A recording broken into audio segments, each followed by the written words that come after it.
Okay, I might make a start. So thank you and welcome everybody. My name is Darlene McLennan and I'm the manager of the Australian Disability Clearinghouse on Education and Training, or ADCET for short. I'm a white woman in my mid-50s with grey-brown hair, with glasses and wearing a bright orange shirt. My pronouns are she or her. This webinar is being live captioned. To activate the captions, click on the CC button in your toolbar. We also have captions available in the browser. We're now adding that to the chat box if you'd like to access those through the browser.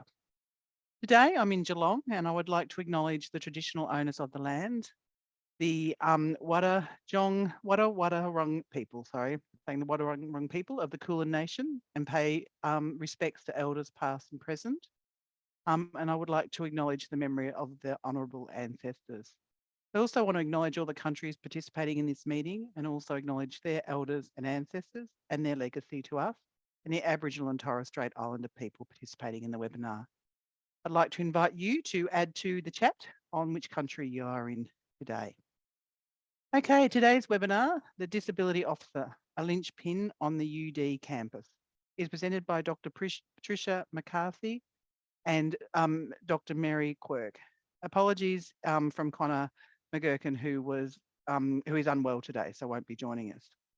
They were going to explore the professional role of the disability officer and consider how universal design transforms not just the world of students, but also the world of the disability officer. And we really appreciate that they're joining us. It's only 7:30 where they are today in the morning. And I also want to show my appreciation for everybody who's joining us today, because I know that this time is a difficult time for many people in the eastern states, as most of you probably would have liked to have gone home by now, or maybe joining us from home. I'm very fortunate. I'm at my mum's today, so I've just kind of put a roast in the oven and got that cooking while the webinar's happening. So hopefully I can walk out and have dinner with my mum afterwards. Just a few other housekeeping details. This webinar will be captioned by Sharon from Bradley Reporting, and it is recorded. The recording will be available on ADCET in the coming days. If you have any technical difficulties, you can email us at admin@adcet.edu.au. Mary and Patricia will talk for around 45-50 minutes or so, and we'll have 10 minutes at the end for questions. Throughout the presentation, we really encourage you to chat with each other in the chat box and with us. Please choose all participants and attendees so that we all see the chat. But if you have a question for Mary or Patricia, please add that to the Q&A box. That's where I'll be reading the questions from.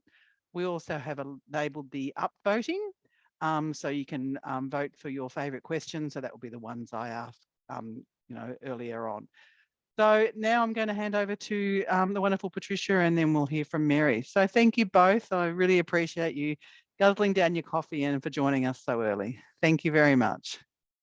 Thank you very much, Darlene, and thank you for the invitation to come and present to all of you today. I know it's late in the day for some of you, while it's early for us.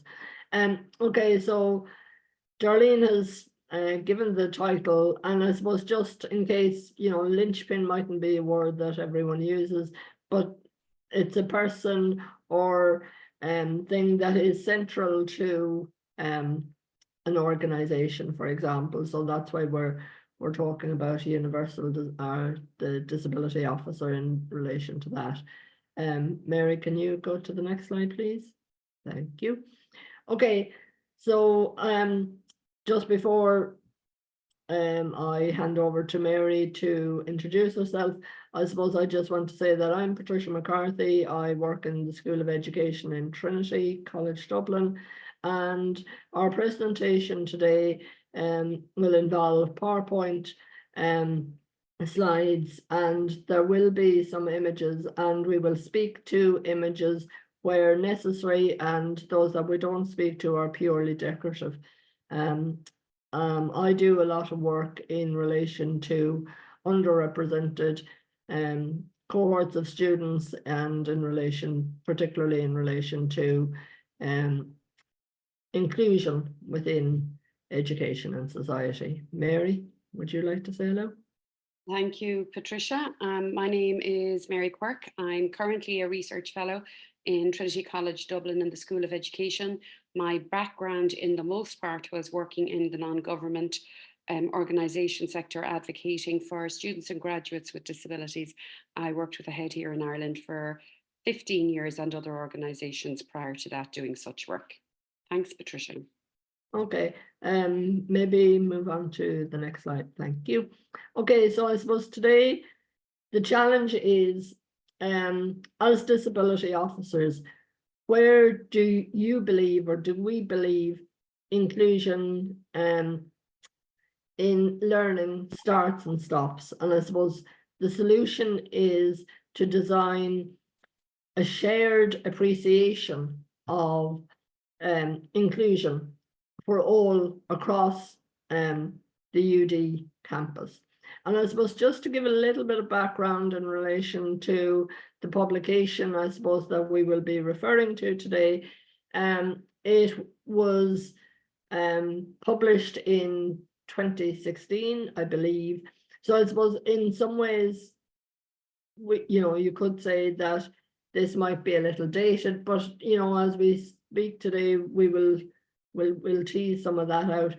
The important part in relation to this publication, I believe, was that there was really, I suppose, three people or organizations involved in this. There was Mary as part of an NGO organization that she just mentioned there, ahead, who were asked to do this publication. There was myself as a disabled graduate who was asked to contribute and bring my expertise to this. And then we also included the Disability Officer Network here in Ireland, which is Dawn. And really, I suppose that showed, even at that point, that we were, looking at things from all viewpoints, which is really essential when you consider UD and UDL. And I think it would have been one of the first times such something like this was done in this sort of way. Now, at this point, I think we're going to run the poll, and Mary is also going to just ask the questions and explain. Mary? Okay, thank you, Patricia. The first question, just to kind of, I suppose, wake us up and to wind you all down there, you're at the end of your day. The first question was just to ask, is the role of a disability officer still relevant on a UDL campus? Just what's your gut telling you? There's possibly no right or wrong answers here, but we'd just like to hear what you think. The second question is, does the role of the disability officer need to change on a universally designed campus? Again, it's a yes or no question. And the third question is, does a disability officer just work with students with disabilities? So if you wouldn't mind just taking a few moments to tick what you think might be the case, and we'll keep going. We'll check in with your answers very soon. And if you want to just put a thumbs up in, if the poll isn't working for someone, if you just want to put a thumbs up or a thumbs down in the chat box, you can do that as well. And we'll just give it, we might just let that maybe continue for a minute, and we can stop it then. Sorry,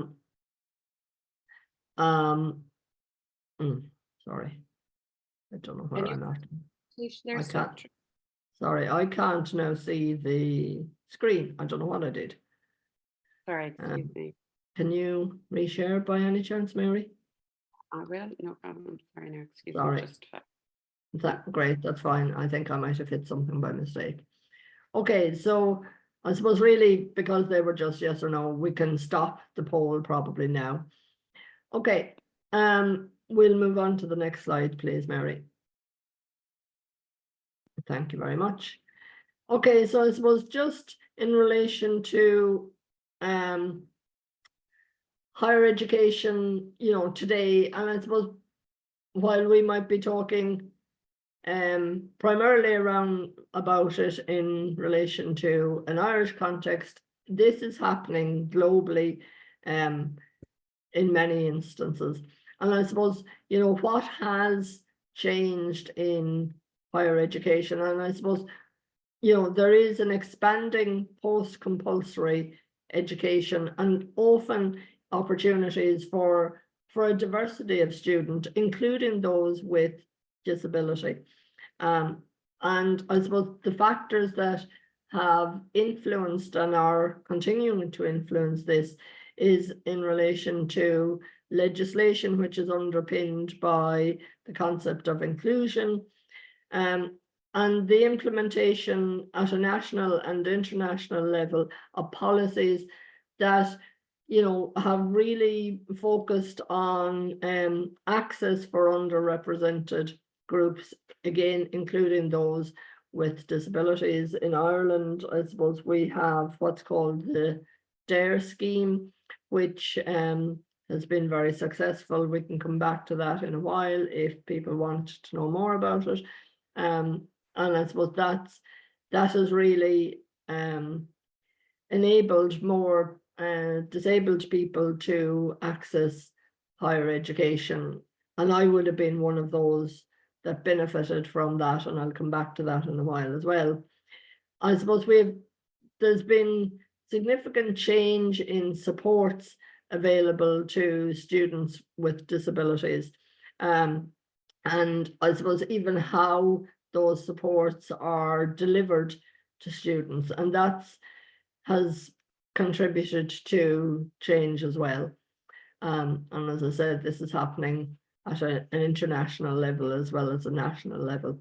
Next slide, please, Mary. Thank you. Okay, I'm going to briefly tell you a little bit about myself, and I suppose traditionally in Ireland, those with disabilities, you know, up to comparatively recently were educated in segregated education systems, and often the segregated systems, I myself am registered blind, and at the time I needed to learn through the medium of Braille, because I suppose technology wasn't as advanced as it is today. And therefore there was only one school for those that were blind and vision impaired. For girls, there was a separate one for boys in the Republic of Ireland. So I travelled over 250 kilometres from home and family in the 1970s in order that I could have an education. I suppose I was amongst the first cohort in the school I attended to sit state examinations, and that was in the 1980s.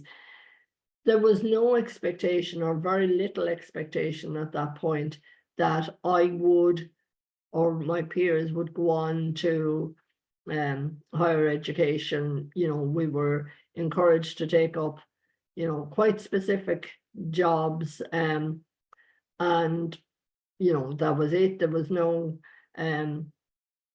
it wasn't considered normal, in inverted commas, for people like me to go on to higher education.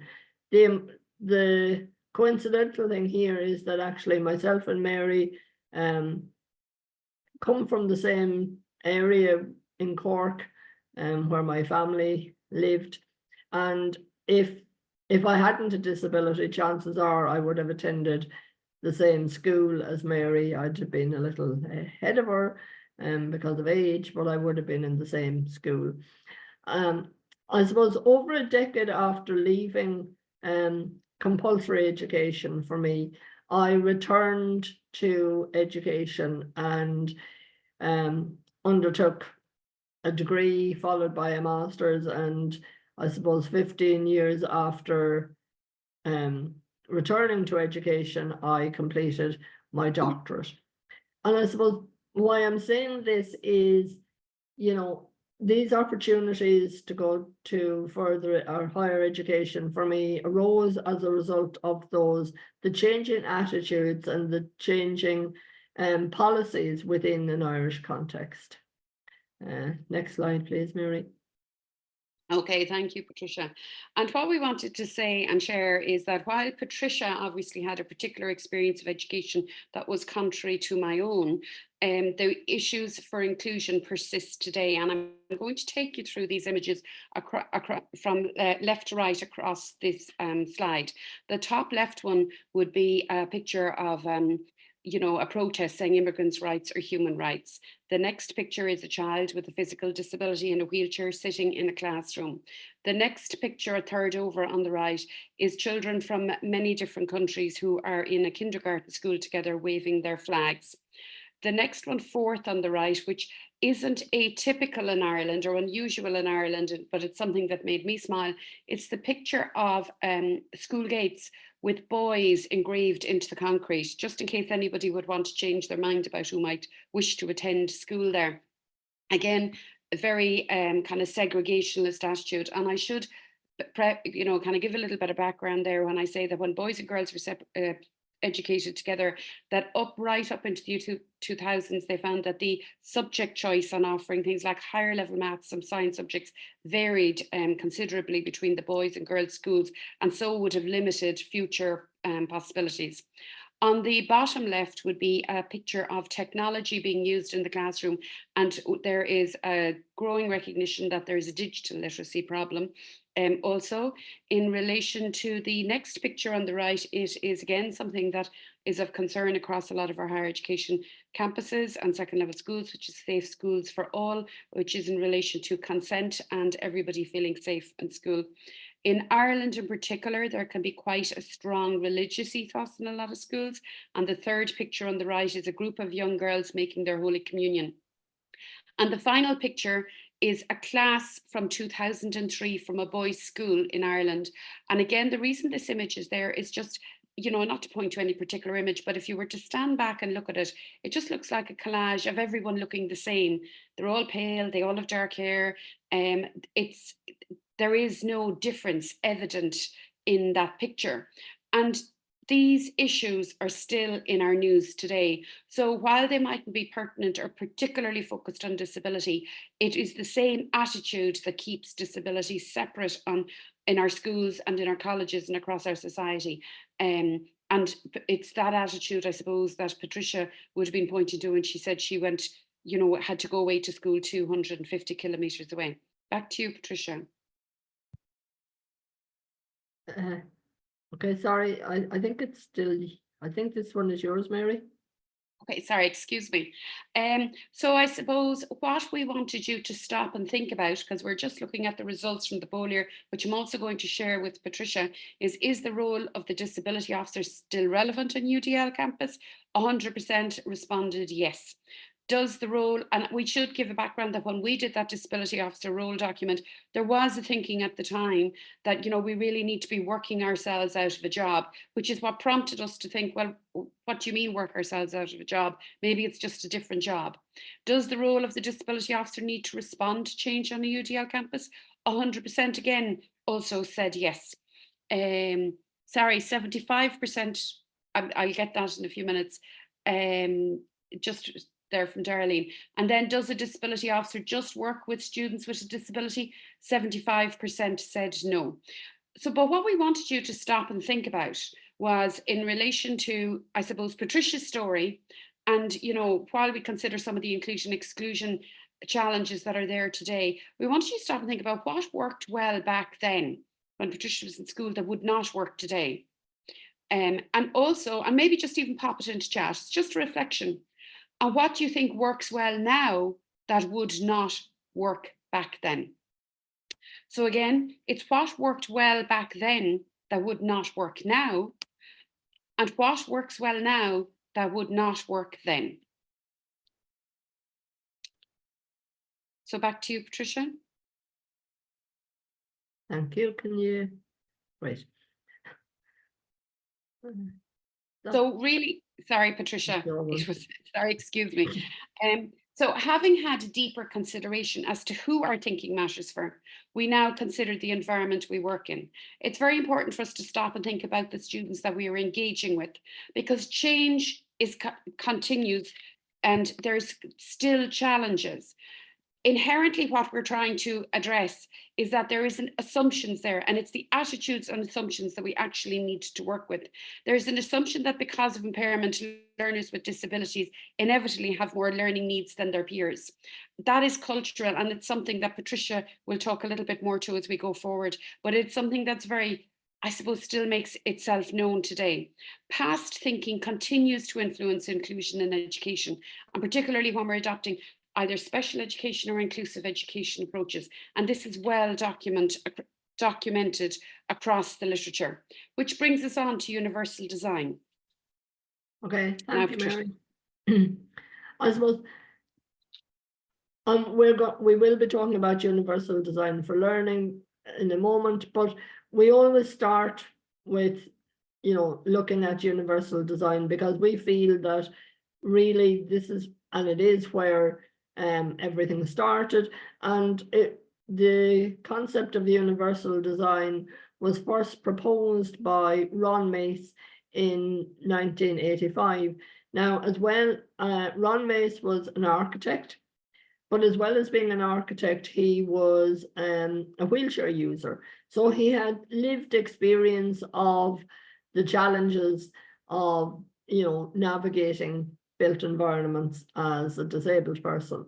Okay, and I suppose the important thing to say here is we believe that universal design is for everybody, not just those for disability. It works for everyone. And UD is an approach that sets about creating inclusive thinking in the design of buildings, number one, I suppose, products and services. So it crosses all of those things, and so that they can be accessed by the greatest number of people possible from the outset. Now, in saying that, we always qualify this or go on and say, this does not mean that on occasions somebody with a disability will require something in addition to this. Next slide, please, Mary. Okay, so we're going under universal design. There are 7 principles, and I suppose these are, you know, the 7 principles are a set of guidelines that help designers create user-friendly and effective products. So we're just going to briefly, or I'm just going to briefly go through the 7 principles. And the first of these is equitable use, which ensures that everyone can use the product regardless of their ability or disability. Principle 2 is flexibility in use. So the design accommodates a wide range of individual preferences. And so it also means that an individual can change, we'll say, for example, the color on the screen, which is something that I do occasionally, and it's my preference so that I can do it, but it's something that's built into the technology, so it can be done easily, and it doesn't interfere with anybody else. I suppose the third one is simple and intuitive use. So the design is easy to understand regardless of the user's experience, knowledge, language skills, or concentration level. So just it makes it, you know, it's a situation whereby if it's easy to use, you're not constantly trying frustrated, because often things, if they're too complicated, people, you know, are frustrated by it, and then just it doesn't become a positive learning experience or a positive experience for them, even just trying to navigate around a building. You know, it shouldn't be complicated. Making something too complicated isn't positive for anyone. I suppose perceptible information, and this is really important. You know, the design is necessary information and effective for users so that everyone can access the information in a way that is suitable for them.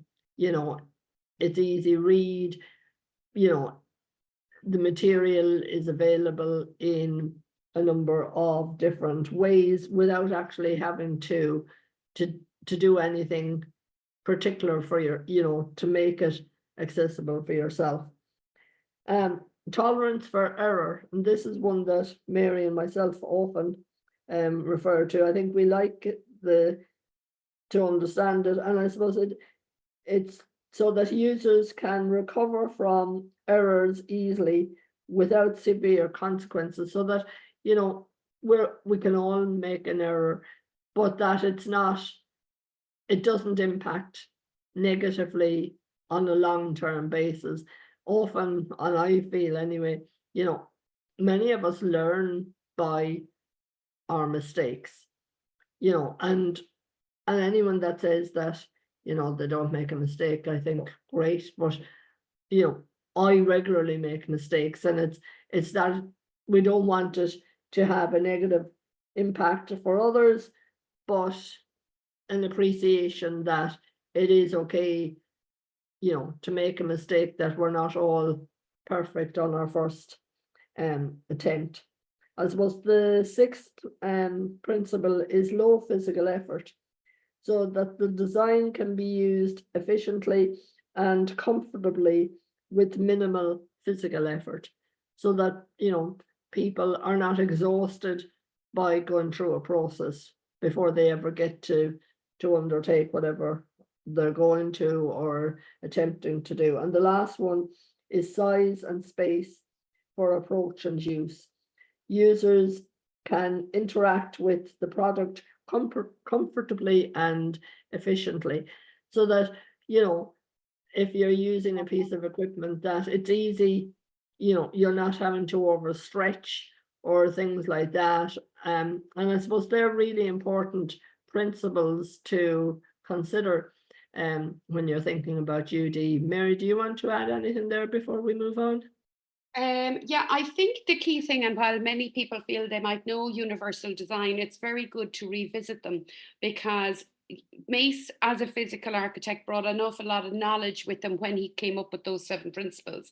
He, as a person with a disability, was thinking about a universality approach in relation to design, and he also brought a lot of his design thinking to the table, where, you know, it was taking a considered approach, kind of stopping to plan, research before you did something. And as the universal design principles have been adopted and evolved, and I've moved to the next slide now, Patricia. I think the greatest challenge sometimes for people, certainly on this side of the world, is around, you know, what does this universality look like? And there tends to be growing tension that, you know, maybe we're leaving disability behind and we shouldn't, being one. And the other, you know, maybe our focus, where the focus becomes overly on the universal element of it, or the second piece would be maybe where the focus becomes overly concerned about with the design, and always looking for the new, and maybe not asking ourselves, well, what's simple, what's effective, what has always worked well, and how do we keep it working well? So, you know, what we would say is this, you know, this approach really is all about a disability plus everybody else. In Ireland, disability is enshrined in our legislation. So it's about stopping to think about, you know, what works for people with disabilities, that would also work for others. What do we have to do, you know, in order to meet our legislative commitments here in Ireland, and so that we're not discriminating? Because there, as people embrace universal design, if it becomes overly focused on the greatest diversity of students, and less so on the disability, we could very quickly slip to the past as well. So again, just before we go to our inclusive triangle, giving a nod back to the results of those polls, Is the role of the disability officer still relevant on a UD campus? 100% responded yes. Interestingly enough, in Norway, they felt that maybe we need to evolve that role, and they actually shifted the role whereby it was people within faculty started to take on a lot of the brief in relation to carrying out needs assessments and engaging with students. I'm not saying that's right everywhere, but it was interesting that it was a system that they believed would work for them. And certainly in Ireland, does the role of the disability officer need to respond to change on a universal design campus? Again, 100% yes. We would have found here in Ireland that the disability officers, yes, they did agree that they also needed to adapt and adopt, which we're going to pull some of our learning from and share with you later on. So one of the things that Patricia and I would have done was we worked with the further education and training sector here in Ireland, because they also wanted to adopt a UDL strategy. And there was many, I suppose, worked on this triangle that you see on the screens in front of you, which illustrates a tiered support within an inclusive education environment. It's not the first inclusive triangle that was designed, and we did acknowledge in our publication some of the others that were there before us. But what was interesting, and what I will remind you of, and many of you may have seen this already, is that the bottom layer of the triangle was where universal design was for the majority of students. Again, disability plus, it was where all students, including those with a disability, could optimize their learning experience. Level 2 was students with similar needs being grouped together. Level 3 was it was an individual accommodation where it was a tangible thing that made the difference. And level 4 was where it was again an individual accommodation where it was a person aid that made the difference.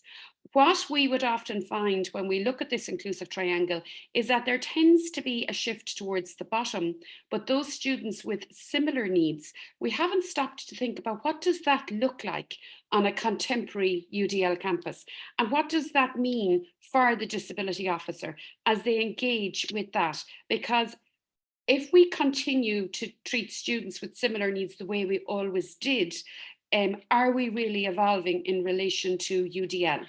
So very often what we do is we go to the literature to see, well, what is the empirical evidence there? How can we prove it? How do we know to be true? And what is it that we can use to back up our thinking and learning?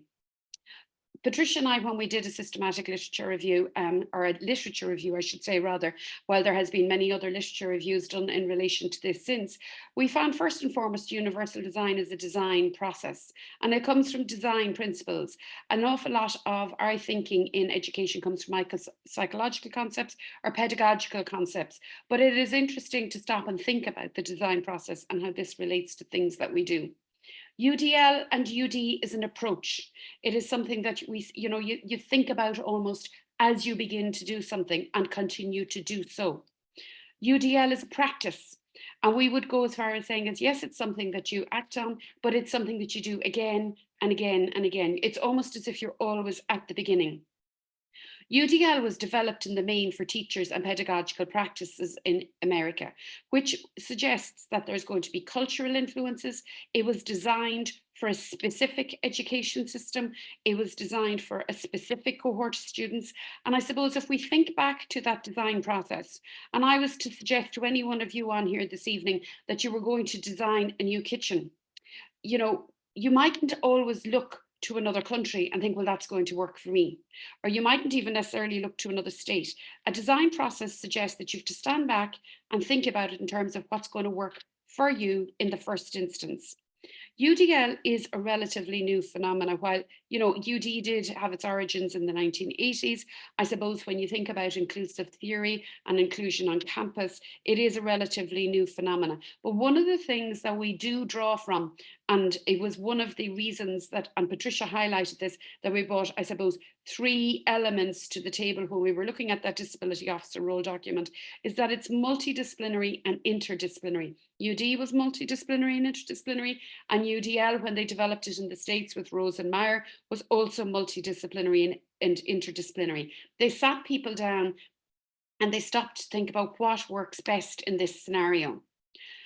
Before we advance, we just wanted to frame it, in terms of 4 pillars. For Mary, just to interrupt you for a minute. I Yes. just might encourage you to, as you're kind of reading, you're fastening up, Just might encourage you to slow down to give the captioner an Sorry, opportunity to catch up. excuse me. Thank you. That's my Southern Irish way, I suppose. It's kicked in, and apologies to all. We speak very fast. The first pillar on the left would be a rights-based approach. With what we did find, and just to preface this again, when we looked at the literature and we looked at the practice, having brought, all the disability officers in Ireland together and worked with them, and again, this contributes to chapter 4 in a book that we recently published, we stopped to think, well, okay, what are the 4 key components for a disability office on a UDL campus?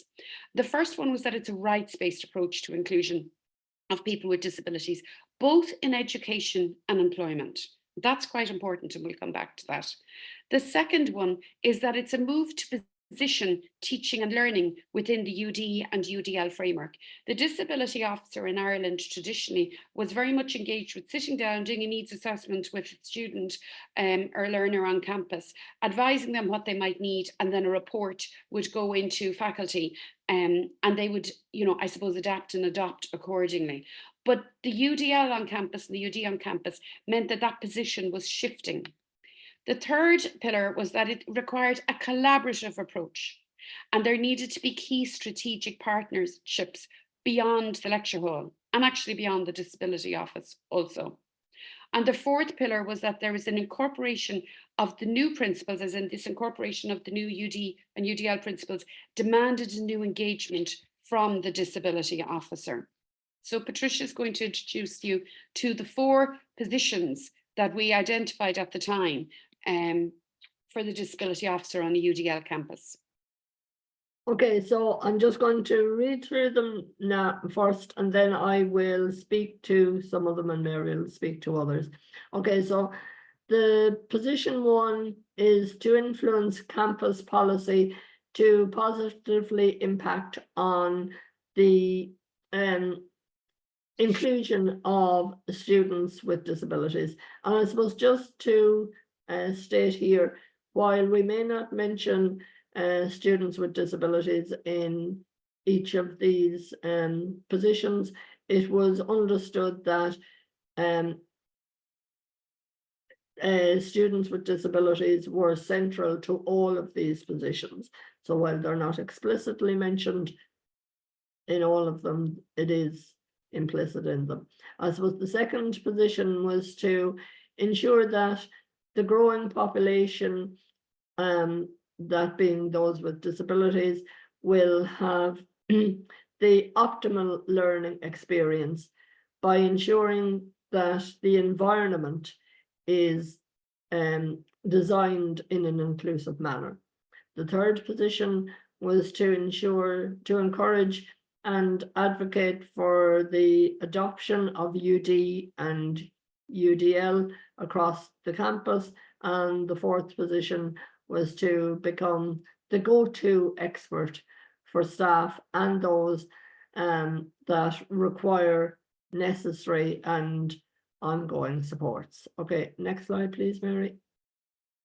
Thank you. Okay, so I'm just going to speak a little bit more to some of these positions. And I suppose in relation to position 1, this meant that disability officers are encouraged to engage with national and international policies, and they do, and this is really significant for disability officers here, by providing information as necessary. So all of these are ways in which they can ensure that position 1 is actually implemented by influencing key decision makers. And this is really important because disability officers often have connections across campus, and we all know that particular people are very relevant in relation to making changes across campus, by advocating for the rights of students with disabilities, and that is central to everything. and by developing key strategic relationships. And that's really important, because if universal design for learning on a campus is to actually occur, we need key relationships, and we need all to be involved in the process, not just the disability officer.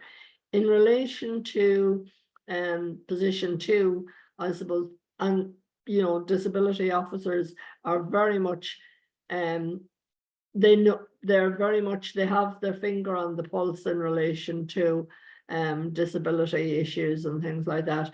So by being cognizant of participation rates and the increased diversity of those demands, so really, I suppose, looking at the participation rates and those coming through the system that will be coming into campuses or onto campuses, it's really important that they have a good knowledge of that.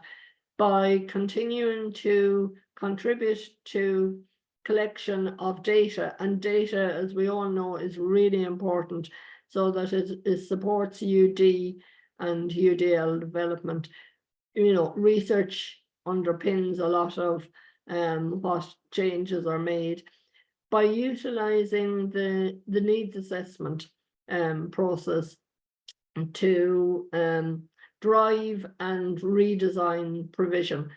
And again, like Mary spoke about this, needs assessments, but some of those assessments are, can vary, but a lot of the supports that come out of them are beneficial to many. I suppose by maintaining a level of disability expertise so that all on campus can access that information, because we all need a go-to person. Okay, I'm going to hand over to Mary now. Okay, the third position that we identified was to encourage and advocate for the adoption of UDL on campus. When we were looking at this back in 2016, UDL was, I suppose, a lot knew about it, but in terms of enacting it and kind of implementing it across the culture and the practice of campuses, it was quite new. And it was seen, on contrary to what was seen in the States, where it was second level, I suppose, it was being implemented much more so than higher ed. What we would have found in Ireland, and we had a lot of European partners in relation to this as well, was that it was on the higher ed campuses with the disability officer driving it, that was very much becoming key to the success of students with disabilities and becoming central to the inclusion agenda. So it was the disability officer, by adopting such an approach, was becoming the cornerstone of the campus for all things UD and UDL. And it also meant that they could find a place on the UDL framework in terms of where and how they were going to enact things. I mentioned about the, thinking back to that inclusion triangle and the bottom layer of the triangle, where it was about, the universality. That was where they could, consider how they would have input in terms of the design of an environment, the design of libraries, stopping to think about the very environment that students with disabilities were going to be engaging in. And they considered work placements, professional work placements, lab work, and more recently have even stopped to think about, and get engaged in how do students feel like they belong, the clubs and societies. So it was shifting beyond curriculum and assessment. And they were building knowledge and expertise through developing and engaging with national and international partnerships. And I suppose really looking outward and seeing, well, what are other jurisdictions doing? What works well there? The fourth position was they became the go-to expert for staff and those that required necessary add-on supports. They ensured that the needs assessment process was understood by both the learner and also others that engaged with it. It was academic staff would engage with it, but as I said, increasingly there was others that would need to stop and consider what was in that document, maybe library staff. Technology staff, etc. So they acted as a conduit for both staff and students, and I suppose very much helped to broker the arrangements as to what were going on. And they kept up to date with developments in the teaching and learning and disability fields. That fourth position continues to shift, because what we see here in Ireland now is that the teaching and learning departments in house and universities have very much adopted that UDL piece. in relation to curriculum and assessment, but the disability officer still has a role in relation to that. So what we wanted to do, because we've done a lot of talking, was to just for a moment have some fun and ask you to think of yourself as a Jedi, because, you know, I'm sharing now with you, I'm a bit of a Star Wars nut, but in terms of thinking about inclusion, Princess Leia had a nice quote in Star Wars, and it was where she said, to save our galaxy, we need to open the door for different perspectives, welcome them to a seat at the table, embrace them, actively listen in order to understand, and then take action. So in terms of all of you and your positions, it's to stop and think about, you know, yes, you may have been familiar with universal design for learning before you engaged with Patricia and I this evening, but in terms of what we've shared with you, where do you think you can take it to next? What is it you need to do in order to save this agenda of inclusion so that more and more students with disabilities can actually optimize their experience on campus? How is it that they'll feel welcomed? How do we embrace them? And how do we take action to ensure this happens? We want to point you towards also a book that Patricia and I, together with our colleague Conor Mc Guckin, developed in relation to, I suppose, all of the learning in this space. And it really did emanate from this work that we did. It was called Adopting a UDL Attitude within Academia, and it's about understanding and practicing inclusion across the higher education campus. And we invited colleagues to give vignettes in terms of how it works within their area. So we've a librarian has given input. John Harding, our colleague who's a disability officer in Cambridge University, has talked about how it's influencing policy on his campus. And there's many others who talk about community practices and such like. And we also secured a voucher if anybody wants to actually purchase the book, which will give you a nice, I think it's 20% off, which is most generous. And I know that will be shared afterwards as well. So as we wind up, I suppose I would just highlight before we go into reflection and take questions and answers that some of the future considerations in relation to UD and UDL campuses on this side of the world would be, first and foremost, there's an expanding audience even within disability engaging on campus. Students with intellectual disabilities, it's a growing population on our campuses, which is great to see, but there's also a growing focus on, I suppose, the intersectionality of people with, you know, that people with disabilities in terms of they're not a home, they're not all the same. And in terms of stopping to think about designing for environments where they're allowed to be themselves also. Recognition of prior learning, widening access. We would find in this side of the world that there's still a large number who have, I suppose, like Patricia's story, have come through an alternative route and have had quite different previous educational experiences and certification and want to access higher education, and stopping to think about that and how do we recognise that prior learning. In terms of advocating for resources, there's always a tension that UDL would suggest we need less resources, when in fact it means that we need to use our resources differently. And then of course we have the advent of technology and artificial intelligence and virtual reality being used in learning environments, and stopping to think about how students with disabilities are included in all that. So our reflection that we're going to share with you this evening, and even if it's whether you want to engage in it now or think about it afterwards, is it's evening there and we hope the sun is shining, and you're planning an evening trip to the beach. You're going with 4 friends, each with different hopes for the trip, and you plan to go on the bus, have a swim, and then come home late in the evening after a meal. And we've all done this, but then one friend shares they get bus sick, they don't like to go on the bus. Another shares, however, that they're a poor car passenger. A third doesn't like to swim and wants to opt out of that activity. And finally, one friend must return a bit earlier due to family commitments.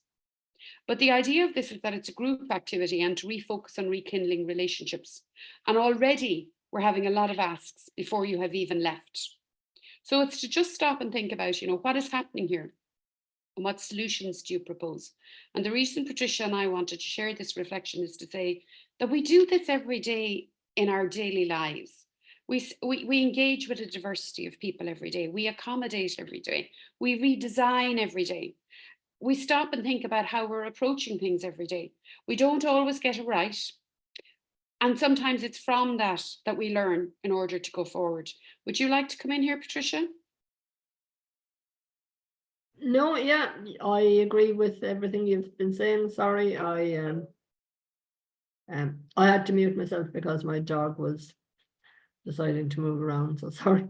Yeah, you know, as Mary said, like, we do this, but I suppose the important thing to realize is actually, you know, we need to do this sort of thing intentionally. And so when we're within, you know, on campus and things like that, we actually need to constantly consider what we're doing, how we're doing it, why we're doing it, and actually who we need to engage with. And I suppose I'm just following up on one of the things there that I saw in the chat box, you know, in relation to how to ensure that more disabled people, for example, are involved in ensuring that actually the processes that are implemented across campus are suitable for them, because often decisions are made without consultation with them and without them as being central to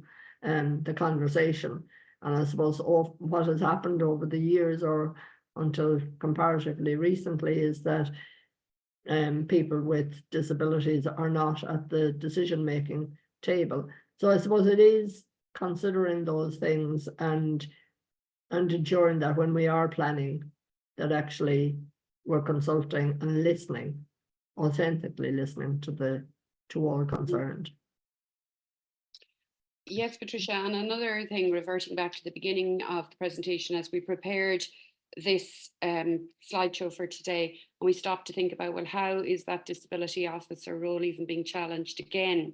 And is there another position? And one of the, I suppose, dilemmas that's arising is in relation to staff or postgraduate students and researchers with disabilities on campus.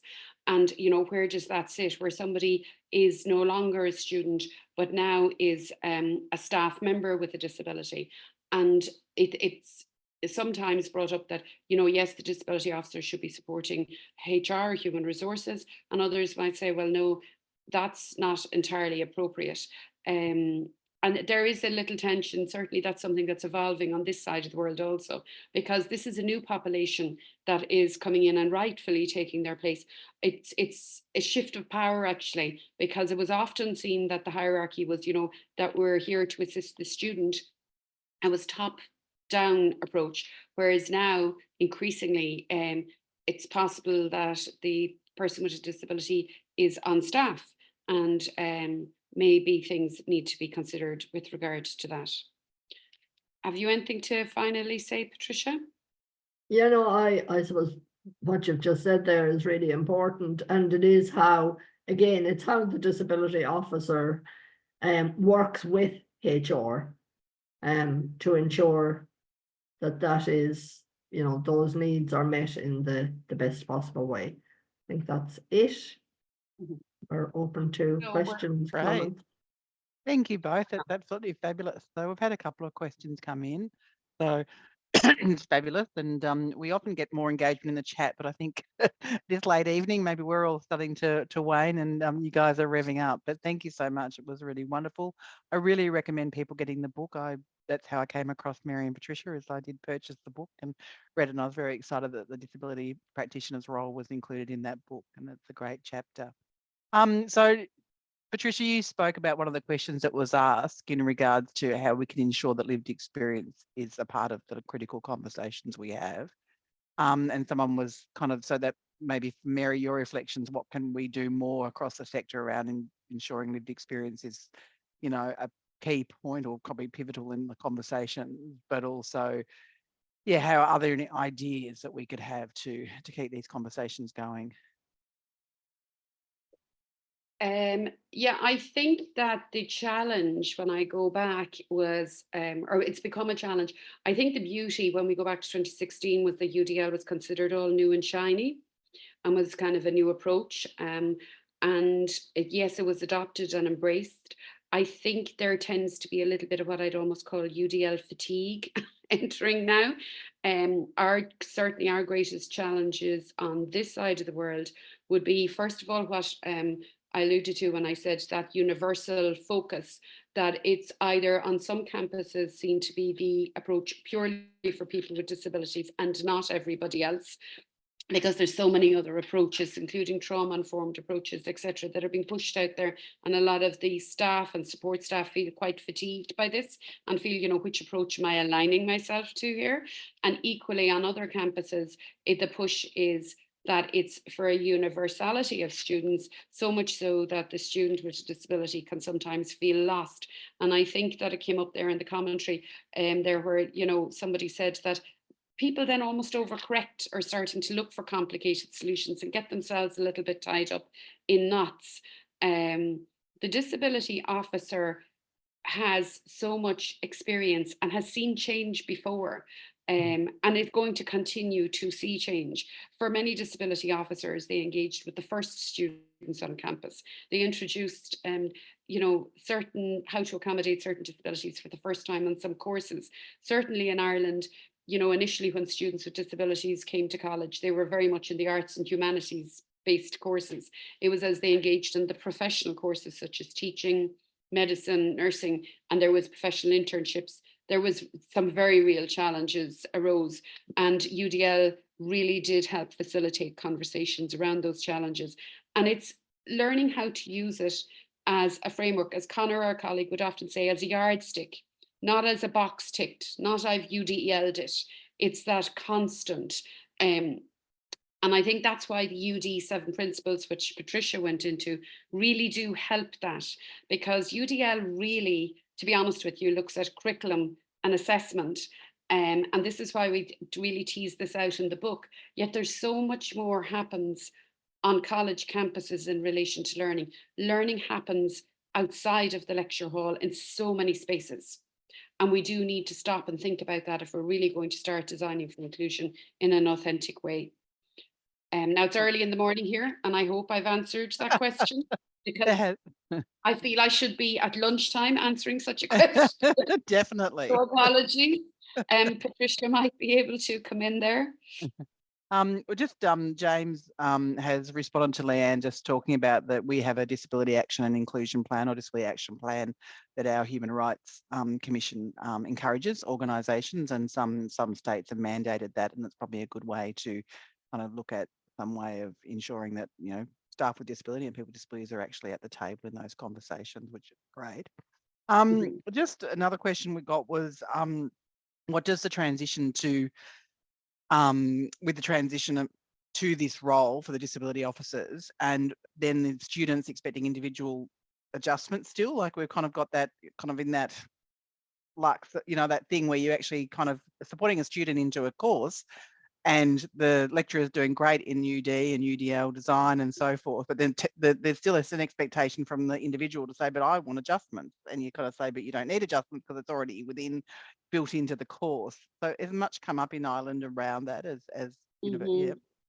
So any experience you can say very quickly, because I've only got a minute left. Do you want to take that, Patricia, or will I? Well, I suppose there's two sides to this, because sometimes it is, you know, the lecturer has implemented UDL, but that doesn't mean that necessarily all the needs of the individual has been met. And while sometimes they still expect it, or that's what it appears, they may actually feel that they are not, you know, being able to, UDL isn't sufficient for all people, and I suppose that's why we had the triangle piece as well, because there will always be a necessity for some people to have additional add-on supports. Do you want to add, Mary? Yeah, I've just popped into chat because I'm conscious of time. That's UDL great. never negates the need for add-on accommodation, and not that I like to use the legislative system as a stick, but if you ever found yourself in front of a judge being accused of leaving somebody out or discriminating on this side of the world, I don't know that they'd buy I've UDL'd it. It really still comes back to due process and consideration, and that needs assessment. And that needs assessment is always going to be so important in terms of really stopping to think about the environment the student is going into and their particular needs. Patricia's right, UDL does not negate that need for add-on accommodation.